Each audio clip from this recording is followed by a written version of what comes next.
late night content creation. It's almost 10:30, but came across this video and I want to peep it because we are someone who used to make a lot of Siege content on Twitch and in general here on the main channel as well. We used to freaking do like Siege tip videos and things of the whatnot. So this one by Beast Mod Player. Rainbow Six Siege has lost its identity. This is like a common conversation when it comes to like a lot of the OG Siege players, where it's like, you know, where Siege is now, how we feel about it, and in general, you know, what went wrong with it. You know, a lot of people have lost interest in the game because it's not the game that they fell in love with years ago, and that's just a natural thing. Naturally, you grow out of games. Naturally, you grow out of, you know, what was your favorite. Naturally, you drift because games change and you change. You know, the identity of a game will always change. There's no game that just maintain one identity. Like, a lot of them just change over time, especially if you have a game that has sequels. So if we have a game like this where it's been one game for 8 years, it's like, you know, that one game will change to have like a sequel that changes it. So, you know, you see the same thing when it comes to like battle royales. Battle royales are like always changing in some facet of a way because they have to. Otherwise, the gameplay just gets stagnant and no one wants to freaking play the games anymore.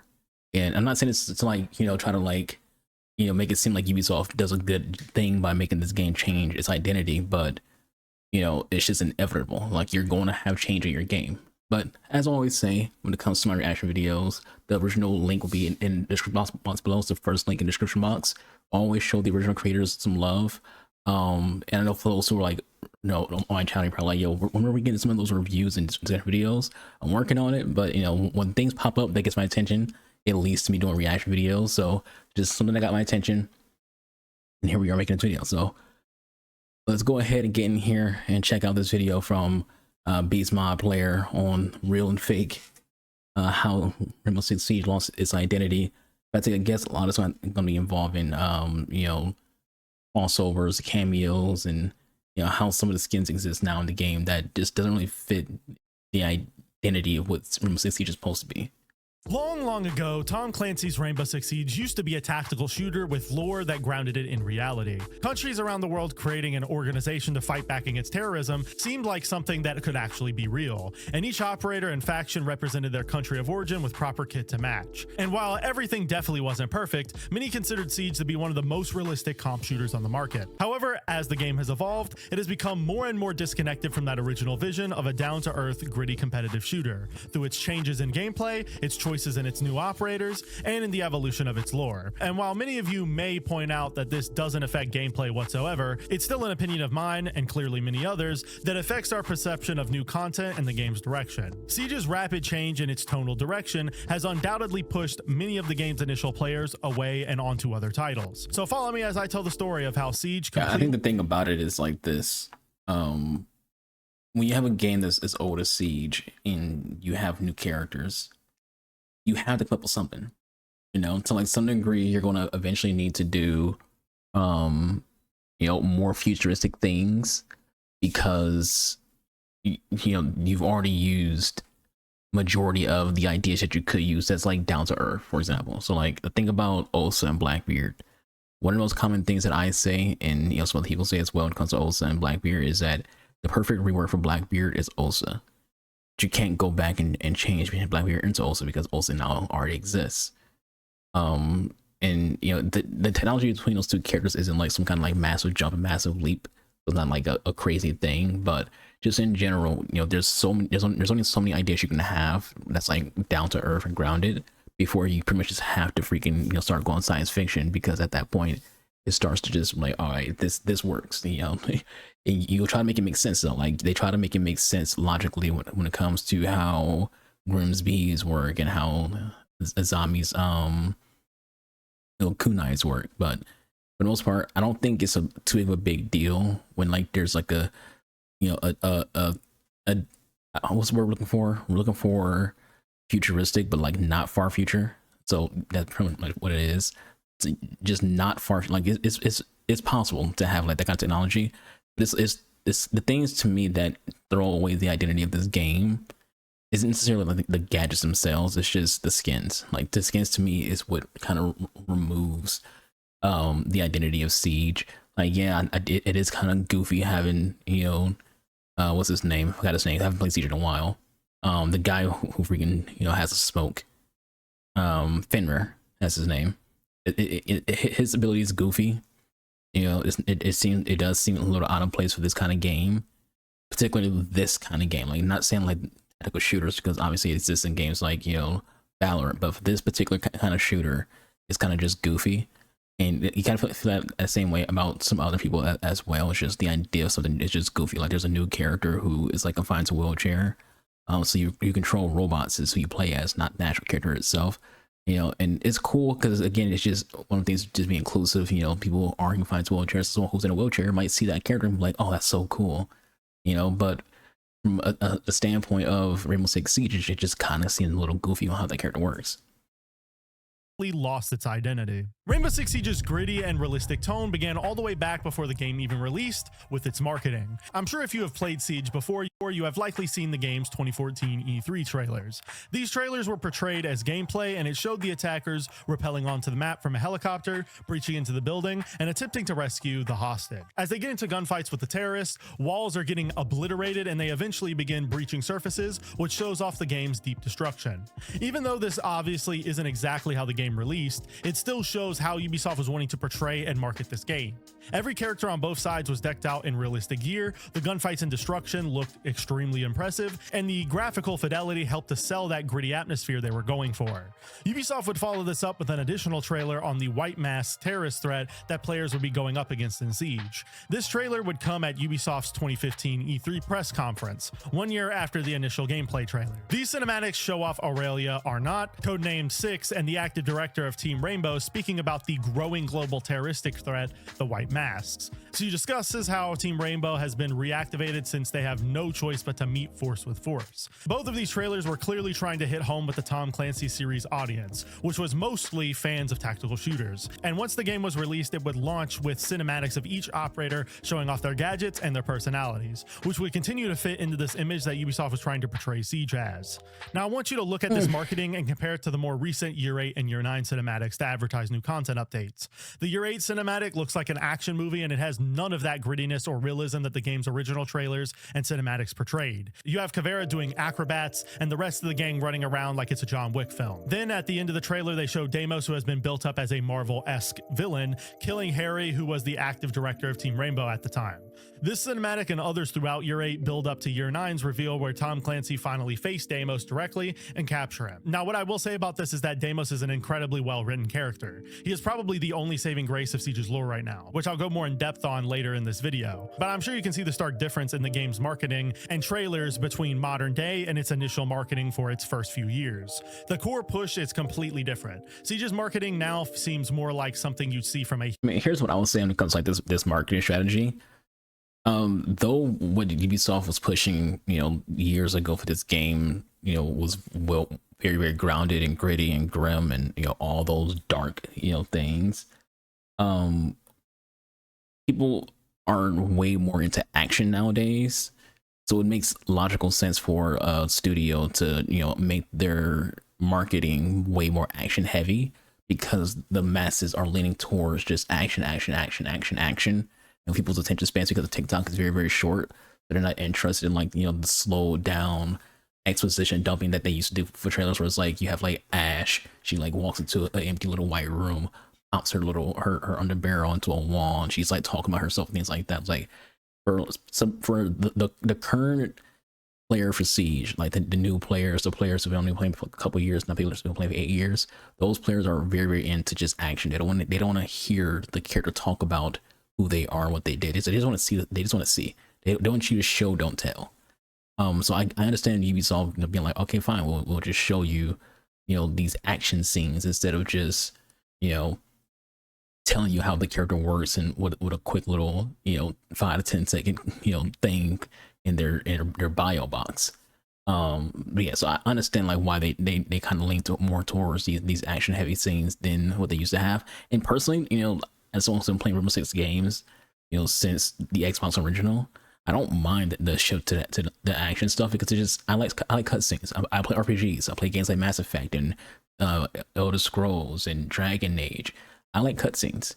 You know, Elder Scrolls don't really have cutscenes, but you know, just generally, I just like cutscenes. So I'm okay with seeing like these, you know, more acted out cutscenes than what they used to have.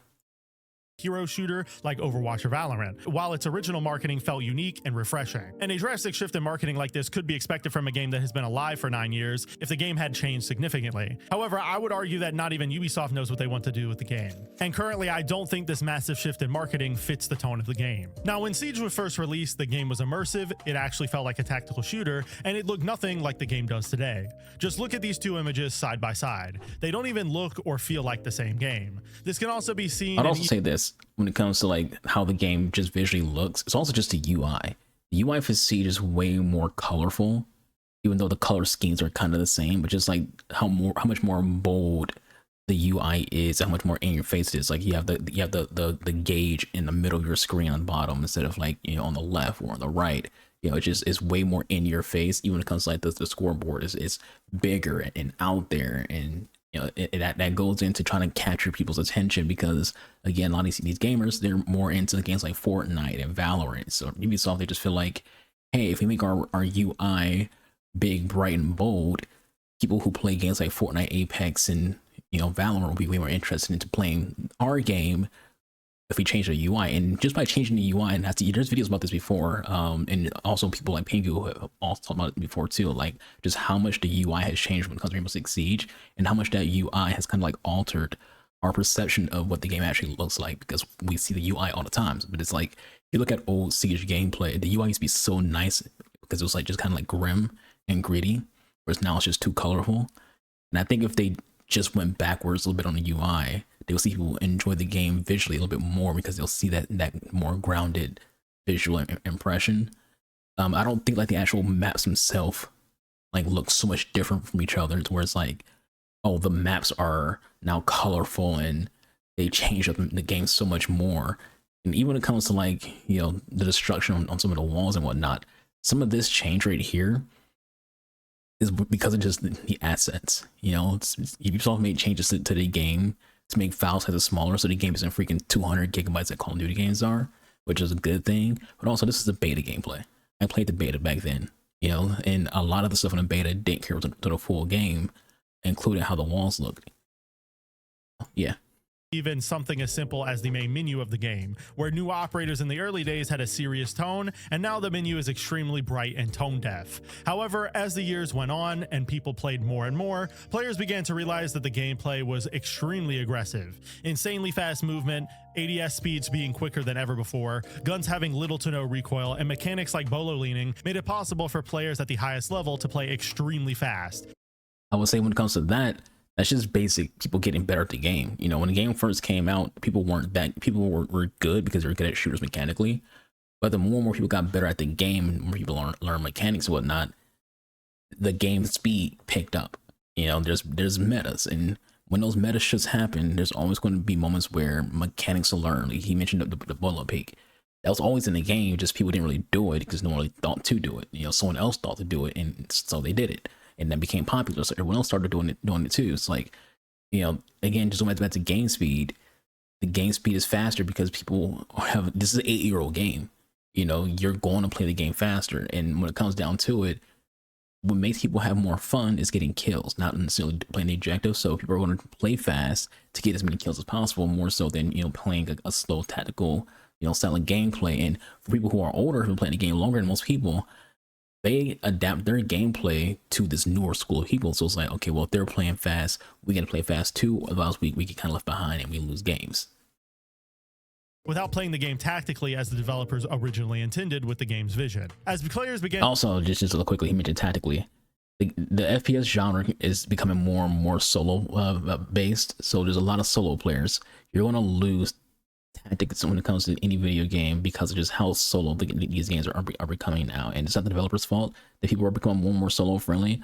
Not for solo, but more people are being solo players. So that more so comes from the fact that people are anti-social and don't want to make friends. I know we have our light off. We're like, turn your light on. It's 10 o'clock at night. So people are like, you know, I don't want to make friends because, you know, insert reason. You know, you could be a female and you don't want people to judge you because they hear your voice and go, oh, you shouldn't be in the kitchen. Or maybe you're someone who's trans or gay, or you know, you have a certain kind of sound in your voice that you don't get bullied. So, and also there's people who just, you don't want to talk to other people because you're just a loner. You're, you know, whatever reason, there'd be 100 different reasons why someone doesn't want to make friends in a video game. And it all, you know, is valid when it comes to talking about the fact that playing the game tactically is dying, and that's for every FPS game, because of the fact that people are a lot more antisocial than they used to be. To discover these deep mechanics, Ubisoft began to fight back with balancing change after balancing change after balancing change. And from a balancing perspective, it seemed like Ubisoft wanted the game to still uphold its tactical shooter foundation. Because after a lot of these changes, I would argue that the game at its core is actually more similar to a tactical shooter than it has ever been. The game is objectively slower and the gunplay is way more difficult to master. But this is what makes the game feel so lost. Ubisoft continues to try and steer the direction of the game into a slower paced shooter that is more tactical in nature, but they are doing this while trying to distance themselves from the original controversial marketing and lore of the game that they have been building up for years. Removing Terrorist Hunt and avoiding the topic of terrorists and lore, removing Bartlett U simply for it being a university, and releasing new operators that no longer have any attachment to their country or origins are just a few examples of this. The operator part is especially damning. Remember when new season— So here's what I'll say about the operators changing, you know, based on like their origin. I think it's a safe thing to do. You know, we think about like just the current world climate. It's a lot safer to like not have the operators tied to a given nation, because you avoid any kind of PR nightmare that could exist. Like I think the new operator's like Israeli or Greek. I forgot. No, yeah, she's Greek. But let's just say they added an Israeli operator. There will be a huge firestorm about that. So it's way easier to avoid that kind of situation by just distancing the characters from, you know, their nations. Where it's like they're not part of, you know, any given, you know, technically they are, but like in lore they're part of the same rainbow. That's what they're part of. They're not part of, you know, this a country. They're part of like factions, like what is it, like White Guard. I forgot what the spider one was called. It's been, like I said, it's been a while since I played Siege. You know, that's been too long, since like a year. Like last time I played Siege, Fender was like the new operator. But like I said, I know it's like I'm just kind of like being a shield and more so, you know, helping Ubisoft out in these situations. But my point is more on the lines of, and you think about it, it just makes sense on what choices were made. And again, what's it like how the game is played. A lot of people play the game the way they see pros play it, you know, because that's what people do. Everyone right now when it comes to FPS games are trying their best to be copycats of the pro scene, whether you're playing Siege, or you're playing FIFA, whether you're playing Madden, whether you're playing NBA, or you're playing Call of Duty. People are mimicking what they see pros do. You're playing League, people are mimicking what pros do, and that has an impact on the gameplay no matter what the developers are trying to do. So if the pros are playing fast and doing like all these things that lead to fast gameplay, you're gonna see the same thing when it comes to the core crowd. Came out in the first few years of the game's content updates, people were excited about their country being represented because Ubisoft would do the research to ensure they portrayed law enforcement from these regions accurately. Their weapons were either produced in the country they were from, or they were used by that country's military or law enforcement extensively. And everything down to even their uniforms had designs with realism in mind. Compare this to an operator like Fenrir, who is a Swedish and relatively new operator Siege, whose uniform doesn't match anything you'd expect from a Swedish law enforcement officer, military, or special forces, and who only has one region accurate weapon. I think you see why people no longer care about the region of an operator, because it no longer has any real effect on the operator's design as a whole. All of these choices combined make Siege feel like a game who has completely lost its identity. The game on release was marketed and played like a tactical shooter. In the middle of its lifespan, it played like a casual shooter, but was still marketed as a tactical shooter. And then today, it plays more like a tactical shooter than ever before, while being marketed like a hero shooter. So it's almost like Ubisoft has no idea what they want the game to be, and its confusing identity continues into the game's lore. Now, the lore of Siege has always been a controversial topic, and it definitely isn't the biggest contributor to the game's complete lack of an identity, because most players of Siege couldn't care less about the game's lore. They just want to play a competitive shooter and grind the ranks. But the game's lore definitely contributes to the problem to a certain degree. If you want to watch a video explaining why Siege's lore is so problematic, Lufa made a video explaining the intricate details of this issue, but I'm mainly focused on how this contributes to the game feeling tone deaf, so I won't be going too in-depth into the intricacies of the game's lore. I'll just be going through the main story points to keep it brief. As I mentioned earlier, Siege's early lore was entirely founded on the idea that Team Rainbow was a global organization designed to fight terrorism. The lore's entire premise was around fighting the White Masks, and while this did give the game a more grounded and realistic tone, it really wasn't enough to chew on for very long. But because Ubisoft was focused on growing and fixing the game's broken launch, they didn't really build on the lore much for many years. There weren't ever any new single-player missions, new terrorist organizations were never founded, and the game's lore just kind of stagnated until the beginning of 2019, where the game's lore would take a huge tonal shift, and the game as a whole would follow suit in what felt like overnight. This is because at the beginning of 2019, after defeating the White Masks, the director of Team Rainbow would be given a promotion, and a new director would be assigned by the name of Harry. Harry would immediately begin his time as director by starting an initiative called the Program. The goal of this program was to make Team Rainbow better prepared to deploy quickly around the world by building more facilities and decentralizing Team Rainbow. He would also spend some of Team Rainbow's budget on hiring a private military group called Nighthaven to train and operate alongside Team Rainbow. When it comes like this idea here, this is at that time where a lot of FPS games especially were shifting away from, okay, let me reword this. What they were trying to do, not just Ubisoft, but like a lot of FPS games, were trying to make their games more realistic on how they behave. So, and it's not realistic to have a bunch of people, just killing each other, right? Like, if they're all under the same banner of military. So it all became a simulation. Even like Halo 5, for example, Halo 5, they turned the idea of what you're doing into a training exercise. Like the whole thought process was it's all a training exercise. So when it comes to like Harry, it's the same thing. He's turning everything into being a training exercise. He started getting like Stadium Bravo, Stadium Alpha. He started like getting like these maps that were designed to show you, hey, this is a training exercise. You aren't actually killing each other and things like that. When it comes to like how these two sides, attack and defense, all fight each other. So that's pretty much like why. Again, this is just goes to something I'm going to mention later. Trend chasing. We're going to mention later. I haven't seen this video at all, but I just get a feeling he's going to mention something that I'm probably going to freaking like comment on. But this game, much like a lot of other games, trend chase. And at that time, the trend was to freaking kind of have it be more realistic by having these all be a simulation or a training exercise than like something that's like actually like happening, because that's what everyone else was doing at that time. And this would mark the beginning of a chapter in the game's lore that was objectively awful, because Harry would then start something called the Tournament of Champions. This was an open to the public training exercise that was meant to explain the events of the gameplay in the lore. And the dates of these tournaments were always held at the same time of the 6th Invitational in real life. These tournaments, combined with the new organization in the form of Nighthaven, marked the beginning of the lore being less about a global effort between countries and more about our individual operators. Drama amongst our operators was at the forefront, and it really did feel like Ubisoft was trying to replicate what other popular shooters were doing, like Apex. And like I said, this came basically overnight, since up until 2019, the lore was on the back burner, and Ubisoft was not focusing pretty much any of their efforts towards it. And up until this point, when the scene happened, everyone's like, oh, people were ecstatic about it, Like, people might have their opinions of it now, like, of like all the cutscenes now, but back then, when the scene first came out, people were like, hyping the hell out of the scene because they just like watch Ash punch freaking Kali.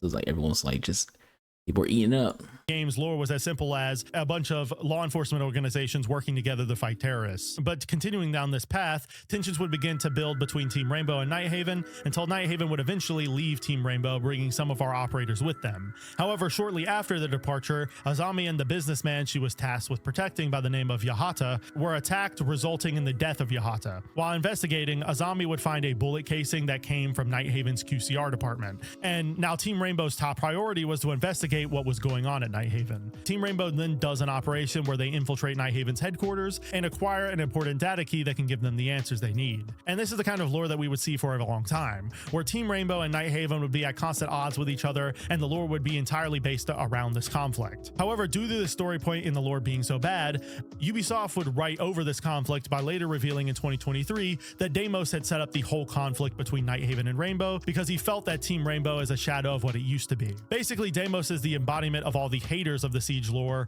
in-game, and he's their attempt to take the lore in a different direction by building a bond between the operators in Rainbow and Nighthaven once again, since they have now come to grips with the fact that the reasons they hated each other were almost entirely manufactured. But the worst part about the lore, and the reason why I think it's a detriment, is because there are no stakes in it. Throughout the game's entire 9-year life cycle, not a single operator has died, and the only important character death was Harry, who Deimos killed in his office. Even in the later conflict between Deimos and Rainbow, where Doc was shot in the head by Deimos, Mira was shot in the shoulder, and Rook was shot in the chest, not a single one of them died or were even seriously injured. It feels like every operator in the lore has plot armor, and Ubisoft are just trying to keep the ball rolling without anything actually happening.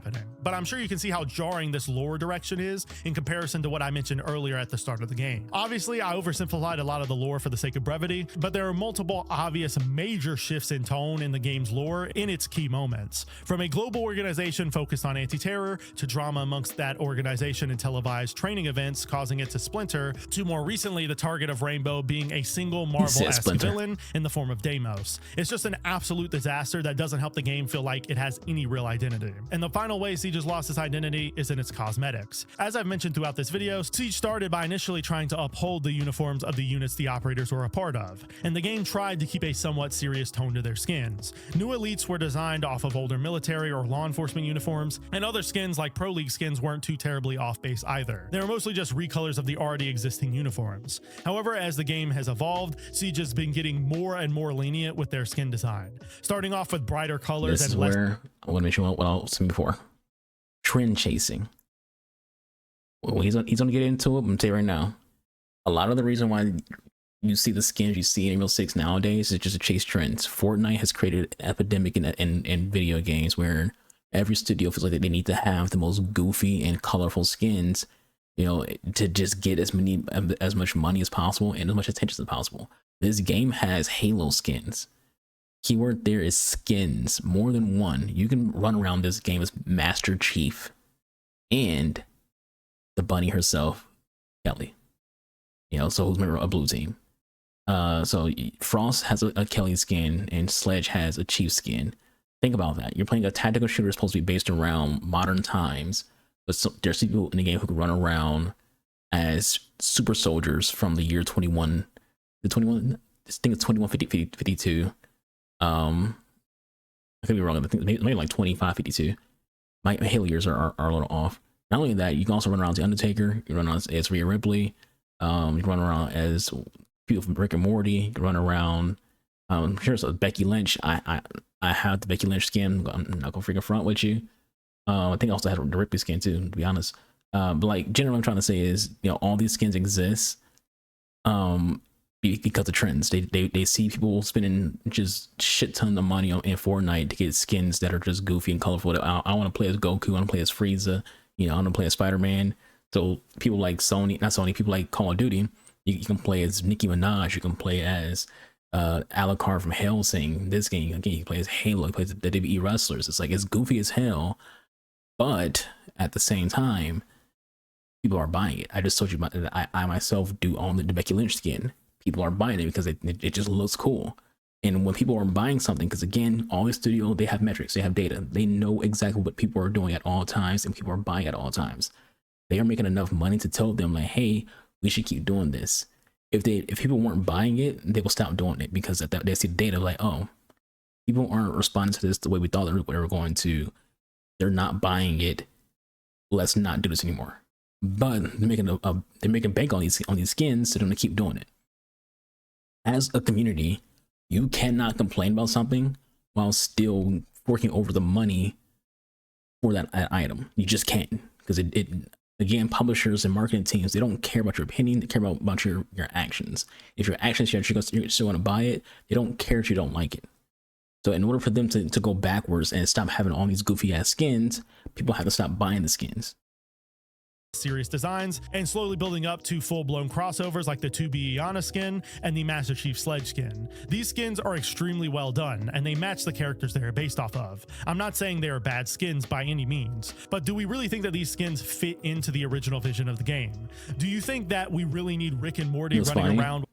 Recently, saw a picture, because someone had shared a picture of like a Dead by Daylight character in Rainbow Six Siege. I don't play Dead by Daylight, so I don't know who these characters are. So I made a joke on Threads. I was like, imagine being someone who hasn't played Siege in like a year or two. You get on and you see someone running around that looks like some kind of like crazy killer chick. You have no idea how to call that out. This is a game where you want to do call outs. So you're sitting like you just saw someone. You're like, I just saw, I don't know, some undead chick. It was headed towards jacuzzi freaking wall. And people are like, what? Like it fucks up your call outs if you don't even know who the characters are. Let's say someone who never freaking watched Rick and Morty. You're like, I just saw a rat dude near freaking Lamborghini door. It's like, it's still a call out, and people who do watch the show will know who you're talking about. But some people are like, what are you on about? So like, even when it comes to like just your regular core gameplay, these skins can affect your callouts. While playing a game that is still classified as a tactical shooter on most storefronts in Ubisoft's own words? I personally don't believe so. And that's basically what this whole video is, personal opinion. At its core, none of what I have mentioned affects the gameplay, and that is the most important part of any comp shooter. But all of these little things add up to make the game feel hugely disconnected. And Siege just hasn't felt the same since this huge tonal direction. In conclusion, Siege started out as a shooter that was advertised heavily to the tactical shooter audience as a gritty and grounded experience in all areas. But as the game has evolved, Ubisoft has balanced the game in a way to lean more into the tactical shooter mechanics while demolishing the original lore, removing a lot of the characters of new content updates, and releasing tone-deaf cosmetics in an attempt to get the best of both worlds. Hold on to the tactical shooter label and keep those players while pushing the game to the hero shooter crowd as well. But this ends up with the game feeling completely confused, with the original vision being tainted and the game's identity all but lost. Will Siege form a new identity for itself in the hero shooter space, or will it try to uphold the original veneer of a tactical shooter it did all those years ago? I have no idea. All I know is that right now it's doing neither very well. Anyways, hopefully you guys enjoyed today's video covering how I think Siege is at a point where it needs to decide where it wants to go in the future, and that decision could be a restart. You know, if you watch enough Siege content, you hear the words Rainbow Six Siege 2 quite often, because a lot of people feel like there needs to be another game because the engine needs to be updated. You know, a lot of things need to change because this game is, you know, going on 9 years old. And that could be the answer for Ubisoft as well, because Ubisoft clearly, as he's pointing out in his video, that they want to go backwards towards, you know, being more tactical than being, you know, action heavy, things like that. The best way to do that is a full restart with a new game where you don't have all these operators. You know, you get to start fresh and you kind of mix things up so the release operators are different or whatever you can do. But you might have to make a new game to just restart everything. Yeah, and when it comes to the lore, the issue with like a lot of video games is lore becomes convoluted when you just keep changing things and they don't have like actual connection. Like it's easier for like a single player game to have, you know, decent lore and decent storytelling if it's all kind of on just the same kind of like plot line. Think about Mass Effect, think about Dragon Age, think about, you know, Elder Scrolls. The lore for those games don't convolute because it all makes sense. Even because, like, I'll give you something when it comes to Skyrim. Skyrim, the canon of that game is just the main quest. Everything outside the main quest is not canon. So your character isn't actually the leader of the Dark Brotherhood. It's actually the leader of these guild. They're actually the leader of the College of Winterhold. None of that stuff is actually canon. What's canon is the main plot line of you, the Dragonborn, and you're, you know, doing all this diplomat shit, dealing with Alduin, things like that. That's all canon. So it doesn't become convoluted when you have like, how is this person doing all this stuff? Whereas like Resident Evil, super convoluted. Why? It's old as shit and there's new content all the time. So it just, when you have something that's that old, it's going to get convoluted. Siege is convoluted because they keep changing up what they want the story to be, and just in general, they don't know what to do with it, because it's a game where the story is cutscenes. The story isn't something that you actually interact with. You know, there is no campaigns to this game. You just watch some scenes and that's it. How Siege lost its identity. Let me know your thoughts in the comments down below. I'd love to hear from you. If you did enjoy today's video, I make Siege content just like this twice a week, so go subscribe to the channel and follow me on Twitter if you don't miss the next upload. Now, if you want to watch another video just like this one, a video will be popping up on your screen right now that I'm sure you all enjoy. I'll see you next time, friends. Man, 19 years old, man, sound like he's fucking 40. But yeah, good video. Leave him a like. As I always say, show them some love. So this video will be linked in the description box below. So you see the description box. The very first link on my video will be the link to his video. Let's look at the comments real quick before we end it. Ready or Not was supposed to scratch the itch. Yeah, Ready or Not. A lot of Siege pros started playing Ready or Not during like a certain point in time in the game of Siege. They just wanted to get back to that point. But you know, it still hasn't, you know, really launched into the atmosphere that Siege launches itself into. Every game loses its identity as soon as they bring in competitive game tournaments like esports. Yeah, I said that during the video, that for the most part, the reason why Siege plays the way that it plays, because the community, how the community plays the game, is because they see pros, they want to copy that. Fortnite is partially at fault here. You know, he's pointing out the fact that Fortnite has all these skins. So they have all these skins. A lot of studios they see the money that Fortnite makes and they want to copy that, and it's just basic business. But yeah, that's it for me though. Catch you guys on the next one. You have a good rest of y'all day, rest of y'all night. By the time it is for y'all, y'all stay safe, be confident. Be boy, Archer. I'm out of here. Deuces.